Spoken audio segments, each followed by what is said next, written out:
শব্দার্থগুলো পড়ি ও লিখি। তৃণ, তৃণ অর্থ ঘাস। গৃহ, গৃহ অর্থ ঘর। শীতল, শীতল অর্থ ঠান্ডা। জননী, জননী অর্থ মা। ঐরাবত, ঐরাবত অর্থ হাতি। পেখম, পেখম অর্থ পাখনা। মৃগ, মৃগ অর্থ হরিণ। শৃগাল, শৃগাল অর্থ শিয়াল। ঘৃত, ঘৃত অর্থ ঘি।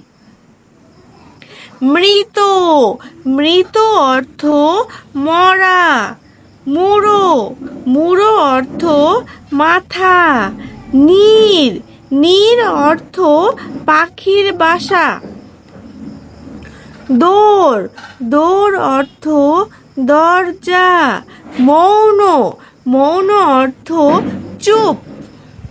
মহৎ, মহৎ অর্থ উদার।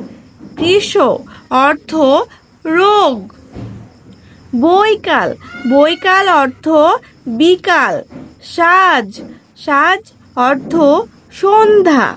দধি, দধি অর্থ দই। বৃষ, বৃষ অর্থ ষাঁড়। ধৌত, ধৌত অর্থ ধোয়া। বৃহৎ, বৃহৎ অর্থ বড়। হংস, হংস অর্থ হাঁস।